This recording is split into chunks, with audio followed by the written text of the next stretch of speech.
Morning everyone. आज हम आप लोगों के सामने इकोनॉमिक्स विषय का लेसन चैप्टर 2 को लेकर के आ रहा हूं, जिसका नाम है भारतीय अर्थव्यवस्था के क्षेत्रक। बच्चों, क्लास 9th में ही हम लोग अर्थव्यवस्था या अर्थशास्त्र के बारे में जानकारी ले लिए होंगे। इससे पहले भी हम लोग लिए हैं फर्स्ट लेसन में। तब से उससे स्टार्ट करने से पहले हम चाहेंगे कि एक झलक ये आर्थिक क्रिया क्या होता है उसके बारे में संक्षिप्त जानकारी दे दें। जैसा कि हम सारे लोग देखते हैं कि हमारे अगल बगल बहुत सारे लोग रहते हैं और लोगों को जीवन यापन के लिए धन की आवश्यकता होती है, पैसे की आवश्यकता होती है, वस्तु की आवश्यकता होती है। इसीलिए लोग तरह तरह के कार्य करते हैं। अब आप पाएंगे कि बगल में कोई आपके चाचा हैं, भाई साहब हैं, कोई नौकरी कर रहे हैं, स्कूल कॉलेज में नौकरी कर रहे हैं, तो कोई फैक्ट्री में नौकरी कर रहे हैं। बगल वाले अंकल जो हैं वे खेती करते हैं और आप सुबह सुबह जाते होंगे अपने घर के दूध लाने के लिए, तो वहाँ पशुपालन हो रहा है। तो समाज में बहुतेरे काम करने वाले लोग होते हैं। इन सारे कामों का मतलब होता है धन कमाना, पैसा कमाना, और उस धन का इस्तेमाल हम अपने जीवन को सही ढंग से ले चलने के लिए, जीविकोपार्जन के लिए हम धन कमाते हैं। तो वह सारा कार्य जिससे धन कमाया जाता है, जिसे हमें अर्थ की प्राप्ति होती है, वह कहलाता है आर्थिक क्रिया। कार्य हम दो प्रकार से करते हैं। एक, उससे धन की प्राप्ति होती है, और दूसरा काम होता है धन की प्राप्ति नहीं होती है। तो धन की प्राप्ति हुआ आर्थिक क्रिया, और जिससे धन की प्राप्ति नहीं होती है उसे गैर आर्थिक क्रिया कहते हैं। अब आप कहोगे कि सर एक उदाहरण दीजिए, तो उदाहरण को देख लो। हम शर्ट पहनते हैं, हमारे शर्ट के बटन टूट जाते हैं, तो उस टूटे हुए बटन को हमारी मम्मी, हमारी दीदी या भाभी, कोई भी चाची, कोई भी इसे लगा देती हैं। इसके लिए वह हमसे पैसा नहीं लेती हैं, लेकिन यही टूटे हुए बटन को लगाने के लिए यदि हम दर्जी के पास जाएंगे तो वह एक बटन लगाने के लिए हमसे 10 रुपया या 20 रुपया कुछ भी पैसा ले लेगा। तो बटन लगाने का काम हमारी मम्मी, हमारी भाभी भी की, और बटन लगाने का काम दुकान में दर्जी भी किया। तो दोनों में अंतर क्या हुआ? घर में जो हमारी मम्मी, हमारी चाची बटन लगा दी, इसके लिए उनको पैसा नहीं मिला, और दर्जी जो हमारा बटन ठीक किया उसके लिए उसे पैसा मिला।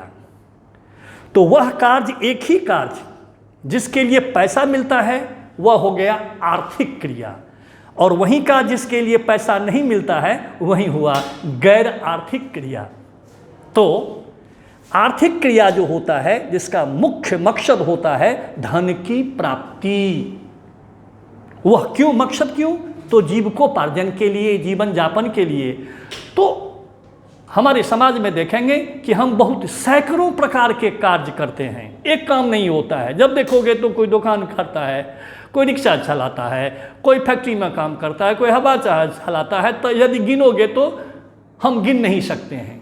तो फिर इन सारे कार्यों को हम कैसे जानेंगे? अर्थशास्त्र में या अर्थव्यवस्था में इन सारे कार्यों को किस प्रकार पहचाना जाएगा? इसीलिए कुछ मापदंड के आधार पर अध्ययन की सुविधा के लिए अर्थव्यवस्था में, अर्थशास्त्र में इन सारे कार्यों को, जितना हम काम करते हैं, दुनिया में जो भी काम हो रहा है, उसे उस सारे कार्यों को 3 भागों में बांट दिया गया है जो कहलाता है क्षेत्रक। सेक्टर, अंग्रेजी में वह सेक्टर कहलाता है।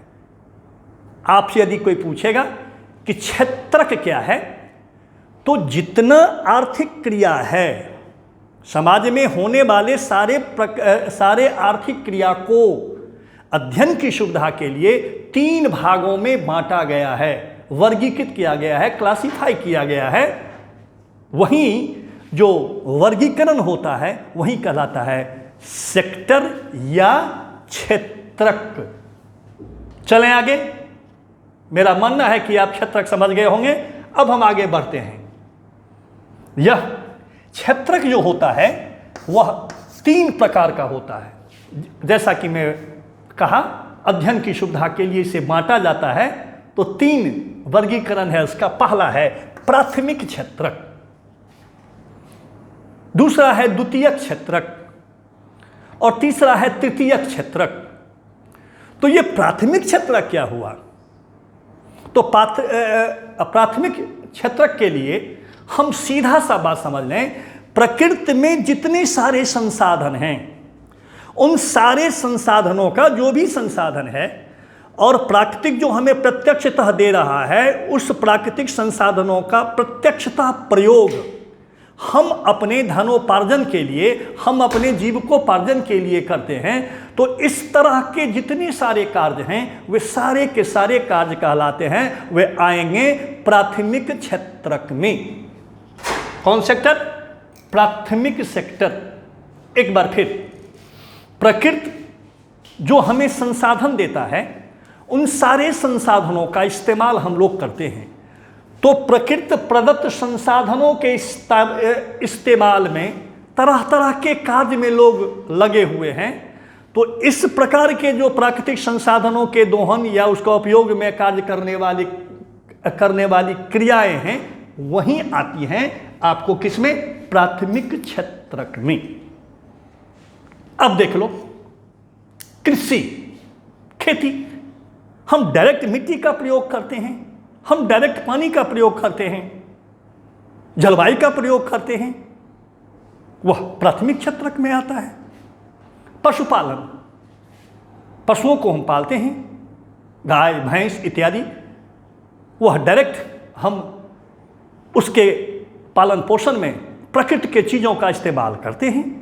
मछली पालन, हम नदी में, समुद्र में या झील में, तालाब में, जहाँ कहीं भी मछली पालन करते हैं, हम डायरेक्ट प्रकृति से वह प्राकृतिक चीज़ है उसका इस्तेमाल हम करते हैं। यह हमारा हो जाएगा, प्राथमिक क्षेत्रक में आ जाएगा। तो प्राकृतिक संसाधनों का इस्तेमाल जब प्रत्यक्षतः अपने आजीविका के साधन के रूप में लोग करते हैं, तो वहीं ऐसे जो कार्य होते हैं वही कहलाता है प्राथमिक क्षेत्रक। अब हम बढ़ते हैं आगे, द्वितीयक क्षेत्रक, दूसरा। हाँ, प्राथमिक क्षेत्रक का यदि दूसरा नाम कहीं देखो, कृषि क्षेत्रक, तो इसे कृषि क्षेत्रक भी कहा जाता है। अब हम आते हैं दूसरा, तो दूसरा है द्वितीयक क्षेत्रक। प्रथम प्राथमिक क्षेत्रक से जो वस्तु हमें प्राप्त होता है उसका विनिर्माण के द्वारा अन्य वस्तुओं में जो उत्पादन किया जाता है, ऐसे कार्यों में जो लगे लोग हैं या ऐसे जो कार्य हैं, वे ही कहलाते हैं, वे ही आते हैं द्वितीयक क्षेत्रक। अब एक बार और सुन लिया जाए, प्राथमिक क्षेत्रक से प्राप्त वस्तुओं का विनिर्माण के द्वारा जब अन्य वस्तुओं का निर्माण किया जाता है, तो ऐसे जो क्रियाकलाप होते हैं वे ही कहलाते हैं द्वितीयक क्षेत्रक। अब विनिर्माण क्या होता है? विनिर्माण का मतलब ये होता है कि उसमें कल कारखाने, तकनीकी या अन्य संसाधनों का प्रयोग करके किसी वस्तु को दूसरे वस्तु में बदल देना। अब कहोगे कि एक उदाहरण दीजिए सर, तो मैं उदाहरण देता हूं। अब देख लो भैया, हम वस्त्र पहने हुए हैं, आप भी वस्त्र पहने हुए हैं। मुझे लगता है आपका वस्त्र सूती है, हमारा भी वस्त्र सूती है। तो वस्त्र हम पहने हुए हैं, ये मूल रूप से ये कपास है। कपास, कपास का उत्पादन किसान खेत में करता है, कॉटन। तो कपास का उत्पादन किसान के द्वारा होता है, ये हो गया प्राथमिक क्षेत्रक। लेकिन इसी कपास को हम क्या करते हैं, धागा बनाते हैं और फिर कल कारखानों में ले जाते हैं और उसे कपड़ा मशीन में, वह फैक्ट्री में ले जा करके हम उसे तरह तरह के वस्त्र बना देते हैं। तो क्या हुआ, वहां तकनीकी का इस्तेमाल हुआ, पूंजी का इस्तेमाल हुआ या अन्य चीजों का इस्तेमाल हुआ। इस प्रकार कपास से हमने बना दिया कौन चीज, वस्त्र। तो ये जो संसाधन होते हैं बनाने वाले तरीके, वे होते हैं विनिर्माण कहलाते हैं। तो कपास से वस्त्र बनाना द्वितीयक क्षेत्रक।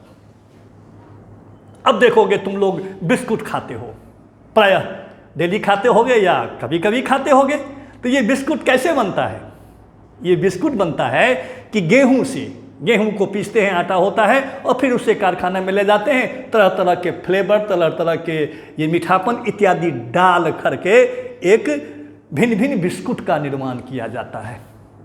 तो बच्चों, गेहूं का उत्पादन हुआ खेत में, वह हुआ प्राथमिक क्षेत्रक, और उसी गेहूं को अंततः बिस्कुट में बदल दिया जाता है विनिर्माण के विधि से, विनिर्माण के तरीका से।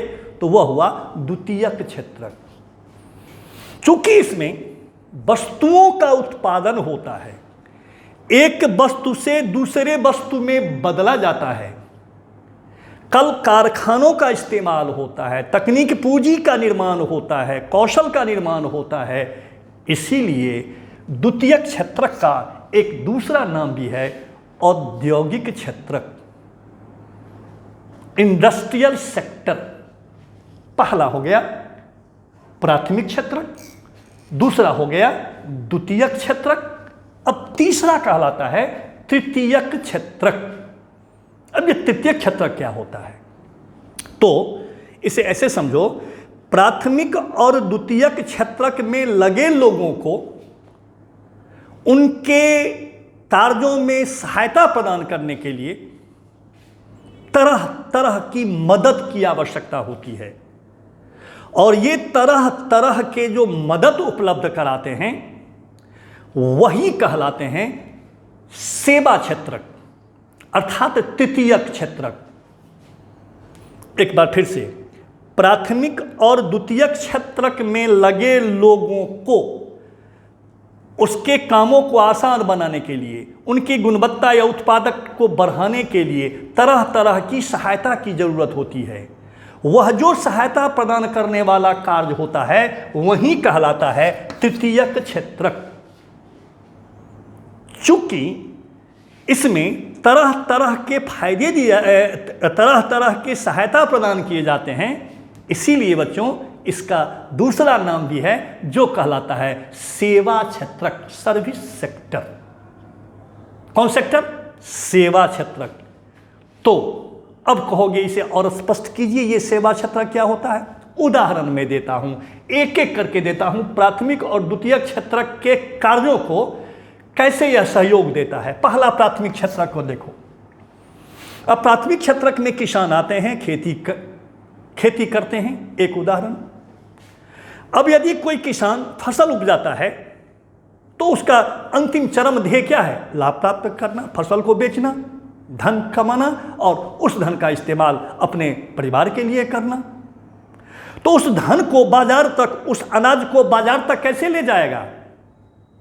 कैसे वह जाएगा? हमारे घर में वह अनाज कैसे आएगा? तो इसको ले जाने के लिए वहाँ क्या चाहिए? सड़क चाहिए, उसके बाद परिवहन चाहिए, ट्रक, ट्रैक्टर, बस इत्यादि चाहिए, रेलगाड़ी, मालगाड़ी चाहिए, ताकि उसे वहाँ से भर करके एक स्थान से दूसरे स्थान तक पहुँचाया जा सके।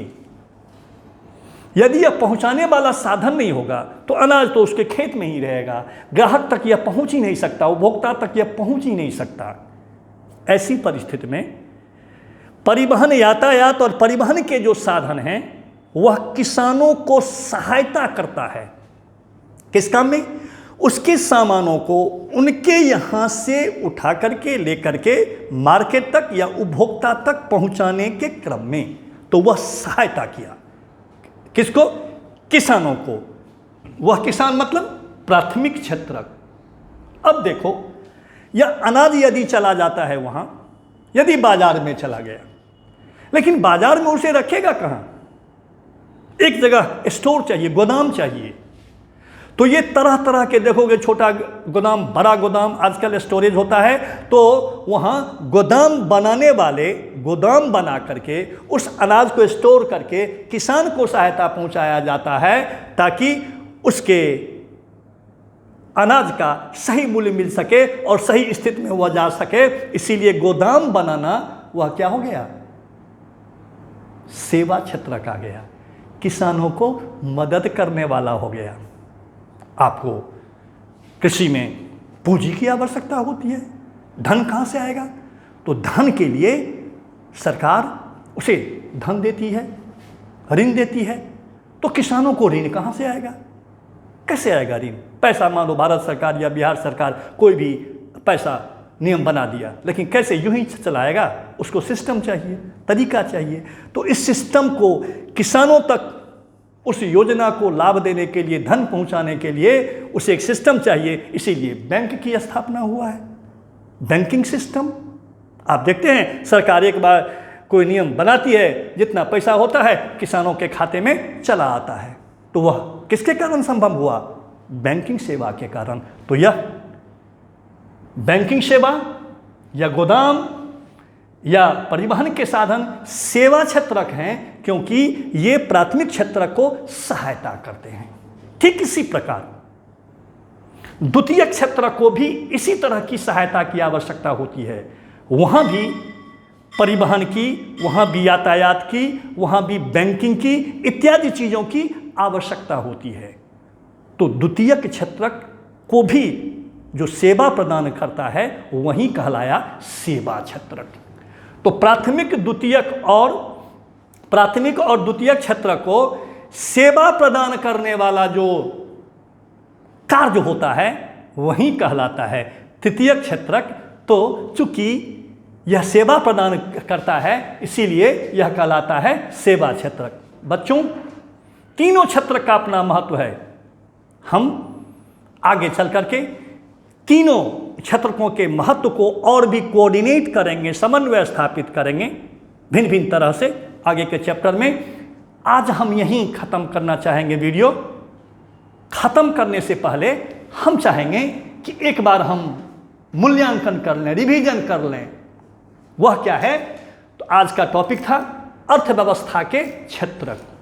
तो जितने प्रकार के आर्थिक क्रिया हैं, उन सारे आर्थिक क्रियाओं को अध्ययन की सुविधा के लिए 3 भागों में बांटा गया है: प्राथमिक क्षेत्रक, द्वितीयक क्षेत्रक और तृतीयक क्षेत्रक।